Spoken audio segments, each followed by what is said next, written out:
Hello, my friend. Welcome to Sourceflow. My name is Taylor Dunn, and in this video, I'm going to be showing you how you can access your historically recorded orders inside of Sourceflow and how you can view the data in different ways. So let's go ahead and jump into my computer and get started. All right, now that we're in my computer, you can see that I'm on my dashboard page. I'm going to go over here to my left-hand menu, and I am going to select orders. And when I do, you're going to see a new page open up that looks just like this. Now, your page might have no data in this, or it might have a ton of data depending on whether or not you were a previous Cheddarsoft user who imported in their data, or if you're brand new to Sourceflow. In this page, you're going to see a breakdown of all your orders. And you can see the order that I placed here just recently from Bed Bath & Beyond. Now, just to do a quick overview of this page, you have a few things, starting with the search bar. In the search bar, I can type in whatever I would like. I can type in an ASIN, I can type in a keyword for the product title, or I can type in a supplier name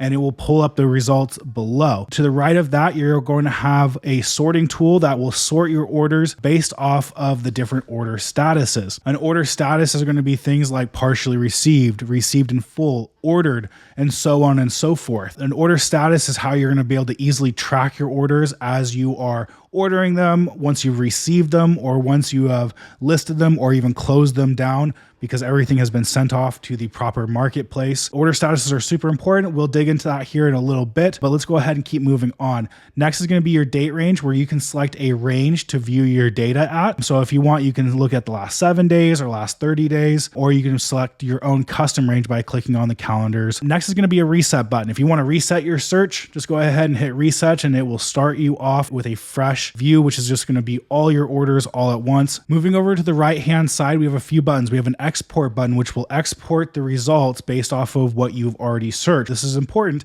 If you hit this export button and you don't have anything searched or a date range set up, it's going to export all of your order data. If you are looking for just a small amount, you're going to want to make sure you set up a certain date range before you hit this export button. If you do hit this export button and you have a large file, don't worry, you'll get notified once that file is ready for you to download. Next is going to be the create order button. If you do hit the create order button, it's going to open up a blank by cost calculator page where you can actually add the orders in by hand, one at a time. I don't really recommend this though. I would actually recommend going through the extension, adding the items to the buy list, and then creating an order. This way you're saving time because the extension is going to grab all the Amazon details for you, and then it will just make it a lot faster for you to record in all the important information that you're going to want to have. Next is going to be an orders view and items view and your customize button. Now the customize button, just like any other table inside of Sourceflow, if you click on this, you'll see that there are lots of options that you can choose from to view as far as what data is showing up on the table itself.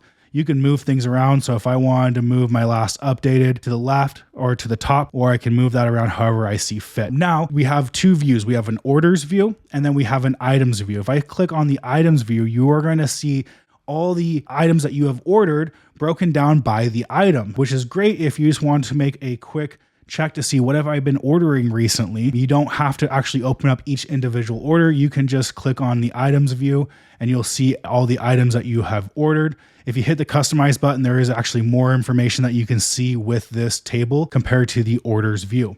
Hopping back over to the orders view, let's just go with a bit of the information. One, you can see here I have a new order that was created. That's because I hit the create order button.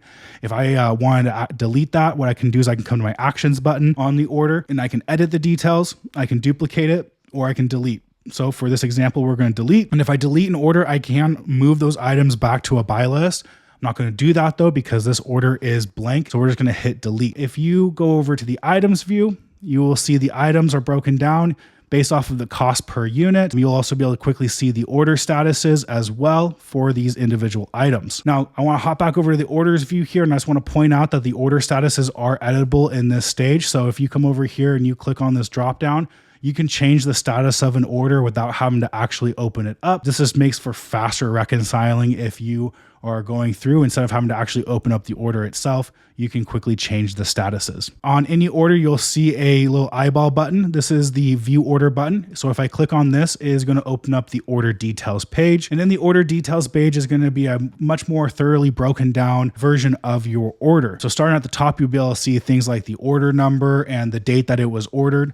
If there were any attachments, you'd be able to click and see them here. The next section is going to be what we call OR leaf. That stands for ordered, received, listed, errors, and fixed. You can see that so far 0% of this has been completed. So what it's telling me is that I've ordered 8 of these, but I haven't received or listed any of these items. There's no errors that has been fixed in this order itself. Over to the right is the ordered statuses. So if I click on the order status and then say I want to change this to canceled, I can click canceled and I can save my changes. And if I come back over to the orders page, I'll be able to see that this order was canceled. Now let's hop back over and change our order status back to ordered, because later on you will watch a video where I actually create listing events and go over how you can receive your products and check them in with Sourceflow and actually get a breakdown of how the order is progressing through the workflow of being received and sent off into your favorite marketplace. Next to the order status, there is the buy cost calculator button. So if you ever need to hop back into the buy cost calculator and recalculate any of the numbers,